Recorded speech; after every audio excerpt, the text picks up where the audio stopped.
Hi, I'm Brandi Smith, realtor, insurance agent, and mom. And today I want to tell you why your floor plan sucks. So this house is 9925 Bent Cross Drive in Potomac, Maryland. Beautiful house, custom built. I honestly want to talk to the builder myself, just because so much of this house fits my personality. I am so picky about floor plans. I care a lot about where rooms are in relation to each other and what it's going to be like both when guests walk through the house, what they're going to see and notice first, the atmosphere that you're setting up when your guests come through the house, but then also what it's going to be like later when it's just you in the house, how convenient things are going to be for you to get to and move around. So this house, what I really like is the house is huge, but so many times as the house gets bigger, it doesn't necessarily equate to more usable space. You seem to have this void in the center of the room where furniture cannot go, shouldn't go. I also love beautiful furniture.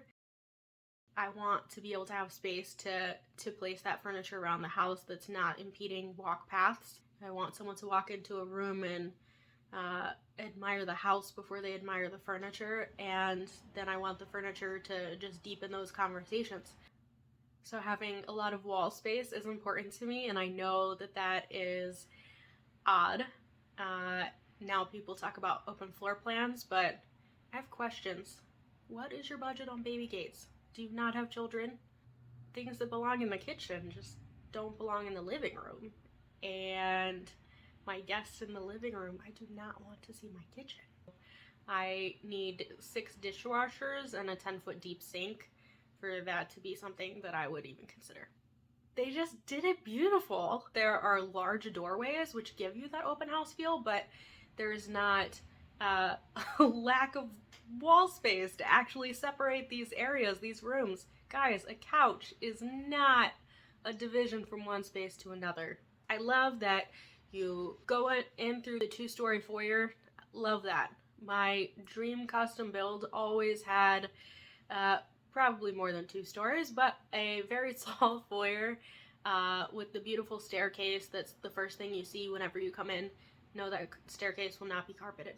It will not. You have the options of walking either right into the living room or left into the dining room. I think that gives guests the option of, oh, I've got some time before dinner served, I'm gonna go in the living room, or it's time to eat, so we're gonna go into the dining room. Just past the living room is the study. I think the office space should be at the front of the house. If you have business guests come into your house, you don't want them to walk through your whole house. Go straight into the office, sign on the dotted line, and move along. They have a living room and then a family room. Let's be honest, they're the same thing. It could be a library. Is there one that's gonna be your TV room?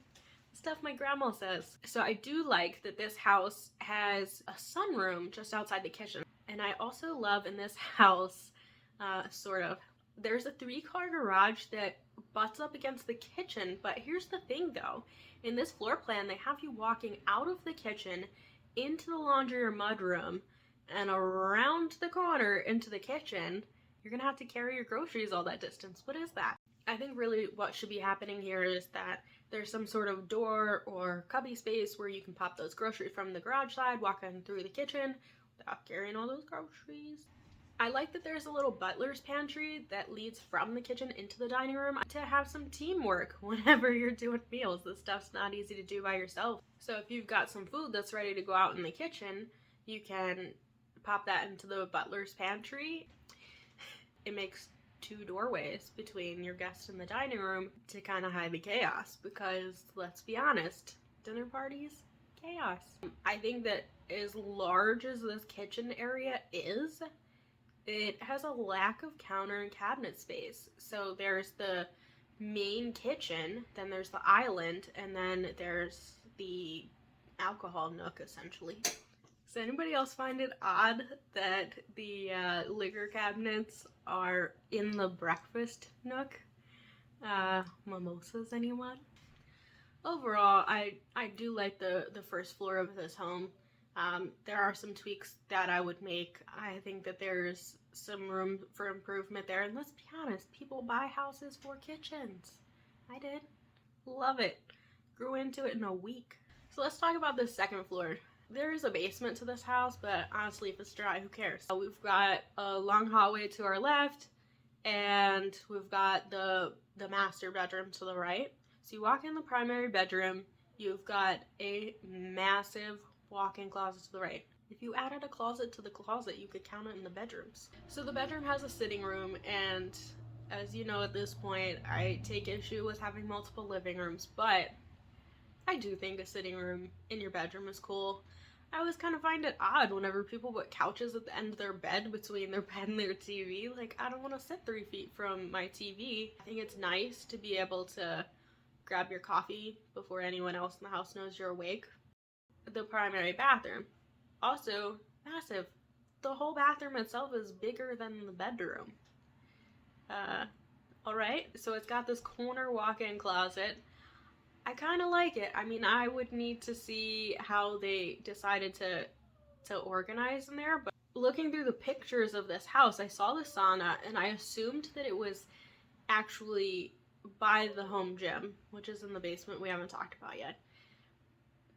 But the sauna is actually in the master bedroom. That is nice, but doesn't make a lot of sense. You have a sauna in your house? Anyone else who lives with you finds that out, they're all going to be in your master bathroom. Who wants that? I don't. And they have to walk through your whole bedroom to get there? Nah. That needs to go down into the gym. Why would you have 2 separate sinks in your bathroom? Okay, I get if they share a countertop. But these don't. They're on opposite sides of the bathroom. I'm supposed to get 2 different toothbrush wall mount things that do the sanitizing and the toothpaste dispensing and all that. That doesn't make sense. Those things come with like 4 slots. I don't need 2 of them. I need 1 of them, but between 2 sinks that share a countertop. So there's the bathtub out there in the middle of the room. Cool. It's the centerpiece of most bathrooms unless you got some beautiful tile work in your shower. But the toilets are in separate rooms on the back side of that bathroom. So if somebody's in the tub and somebody has to use the toilet, they need to walk through that bathroom to use the toilet. So only the person using the toilet gets the privacy. And 2 toilets, guys. Okay, I get it, guys. You can have your 2 toilets, but this review is solely based off my personal opinion of how I would use a house. I don't want 2 toilets in my bathroom. I mean, what are you gonna do when you and your wife are pooping in your separate bathrooms and you both run out of toilet paper? Who's helping who there? Are you putting a window between the 2, a little peephole? Moving down the hallway, looking at the other bedrooms. I don't know how I would decide or allow my children to try to decide who's gonna have what bedroom. So I know that I'm no longer the perfect nuclear family, you know, husband, wife, 2 little kids. That doesn't really change the room count. Let's break this down. I say, go pick a room. One of my kids is gonna go into that bedroom number 2 and go, oh my god, this is huge. I've got my own bathroom. I've got a walk-in closet. I've got a playroom attached to my room. So one kid is ecstatic. Now that my other kid is gonna be across the hallway going, well, it's a good sized room. I got a bathroom, but I don't got a walk-in closet. I don't got a playroom. So this kid's gonna be mad. This kid's gonna be down at the end of the hallway going, all right, well, let me go check out this bedroom number 3. And they go, I've got a bigger room. It's got 2 walk-in closets and the bathroom is huge. It's got a tub and it's got a shower. Okay. The other room at the end of the hall is the game room. But am I supposed to tell one of my kids that they shouldn't have bedroom number 2 because they don't get their own playroom? So am I going to put my kids in bedrooms 3 and 4, which is going to mean that one kid has 2 walk-in closets and the other one's got a hole in the wall. 2 kids in the same family is not an uncommon occurrence. There is space that they could have extended that closet to make it a walk-in closet that would have been accessible both from the bathroom and from the bedroom. Different bedrooms serve different purposes depending on who you're planning on having stay in those rooms. Everybody's needs are going to be different, but to me it doesn't make sense to not have at least 2 rooms that are pretty identical. People only stay in their houses an average of 7 years. So even if I build a custom built house, yes, I'm gonna be building it for me, but you need to look at that floor plan from many different perspectives. And one of those is gonna be, is this thing gonna sell when I want to get rid of it? And thankfully this house is just beautiful and most people don't have my weird brain. So yeah, this house is gonna sell no problem, but not to me. So these balconies at the top of the steps, cute, I love it. But from the staircase, when you're looking at those, you'd think that that doorway on the left goes into someone's bedroom, only to find out it goes into someone's walk-in closet. Like, in a way, that's kind of weird. But in another way, it's kind of cool. If I'm in my bedroom, I've showered and whatnot, and I walk to literally the other side of the house to get my clothes out of my closet, I put my shoes on and I can head out and I can be on that balcony. What's that? On this lower level, I like that the 6th bedroom has its own separate entrance and then it goes onto the screened-in porch and the patio and it goes out to the pool. I like that. If you had a party and someone... So I like that there's a little kitchenette that's next to the exercise room.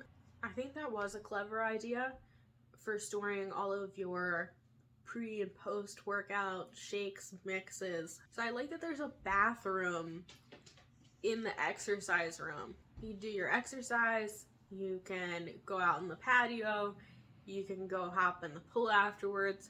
Please take a shower. Check out this bathroom. It's got a tub. Who's getting in the tub after they work out before they go get in the pool? The pool's a big tub that you better be clean before you get in. There should be a shower in that bathroom. No bathtub. Why? That didn't make sense. Shower's gonna take up less space in there anyway. Most of this basement provides function that's not entertainment. I think the rec room down there doesn't make a ton of sense. I would have liked to see more storage. If you're gonna have a rec room down there, it would make more sense for there to be a bigger kitchen, a bar space, and it just, I think the feel of this basement just doesn't line up with having a rec room down there. You already have a playroom that's up on the 2nd floor where your kids could go, and I get it, people like having pool tables and that type of thing in their house, but that stuff is typically present next to a bar and in a space that makes sense for your guests to be. The rest of this house is just not conducive to entertaining guests in the basement. It would make more sense to maybe repurpose that 2nd living room into some sort of rec area, entertainment room, something like that. But I do think that possibly a home theater in this space would be good. Home theaters are dark. People are not looking at the walls, they're looking at the screen. So I think that having that right at the bottom of the steps and closing off some wall space to those other areas to make them more private makes sense. I would say that if you're going to do that though, you do need to expand and move that kitchen space so that you can have your popcorn, your drinks, your snacks, all that kind of stuff, and you definitely don't need that mixed in with your gym gear. That's just a recipe for disaster, so, you know, maybe not the movie theater. Overall, I really enjoyed this home's floor plan. I think that there's so much more good there than I find in many other floor plans. Usually I am just throwing them out the second I see them and nothing makes sense and I don't get it. I don't think that some of the people who draw these floor plans live in half of these houses. But I did enjoy this one a lot. Not only is the house beautiful, but I think that many of the areas did make sense or enough so that that some changes could be made and that house would be livable again. So this one was probably one of the best floor plans that I found recently. I would love to see even better floor plans. If you guys have one that you think that I can't find issue with, you're wrong, and put it in the comments. I will tell you why. Please don't forget to check out my website at AgentBrandiSmith.com for everything that's fun about real estate.